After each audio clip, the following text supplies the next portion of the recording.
വാട്സപ്പിൽ പുതിയ ഫീച്ചർ വന്നിട്ടുണ്ട്. വാട്സപ്പ് ഓപ്പൺ ചെയ്യുക, ചാറ്റ് ഓപ്പൺ ചെയ്യുക, ഏറ്റവും മുകളിൽ കാണുന്ന 3 ഡോട്ട് ക്ലിക്ക് ചെയ്യുക. ഇതിൽ നമുക്ക് വാൾപേപ്പർ മാറ്റാം. നിങ്ങൾക്ക് ഇഷ്ടമുള്ള വാൾപേപ്പർ ഇതിലൂടെ സെറ്റ് ചെയ്തിടുകയും ചെയ്യാം.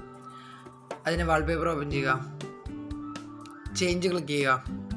നിങ്ങൾക്ക് ഇഷ്ടമുള്ള മോഡിൽ നിങ്ങൾക്ക് വാൾപേപ്പർ സെറ്റ് ചെയ്യാം. ബ്രൈറ്റിൽ വേണമെങ്കിൽ ബ്രൈറ്റിൽ, ഡാർക്കിൽ വേണമെങ്കിൽ ഡാർക്കിൽ. ഇപ്പോൾ ഞാൻ ബ്രൈറ്റാണ് ഓപ്പൺ ചെയ്യണേ. ഇതിൽ നിങ്ങൾക്ക് ഇഷ്ടമുള്ള wallpaper set ചെയ്തിടാവുന്നതാണ്.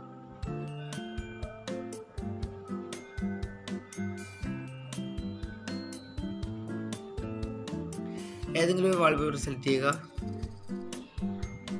Set wallpaper click ചെയ്യുക, ഓക്കെ ക്ലിക്ക് ചെയ്യുക. ഇപ്പോൾ നിങ്ങൾക്ക് ആ ഒരു വാൾപേപ്പർ ഇവിടെ കാണാൻ സാധിക്കുന്നുണ്ടാവും. അപ്പോൾ ഇതുപോലെ നിങ്ങൾക്ക് കിട്ടുന്നതാണ്. അപ്പോൾ എല്ലാവർക്കും വീഡിയോ ഷൂട്ടിങ്ങിന് ലൈക്ക്, ഷെയർ, സബ്സ്ക്രൈബ്, കമൻറ്റ്. ഇതുപോലെയുള്ള ഗസ്റ്റ് വീഡിയോസിന് ബേസ് യൂട്യൂബ് ചാനൽ സബ്സ്ക്രൈബ് മറക്കരുതേ.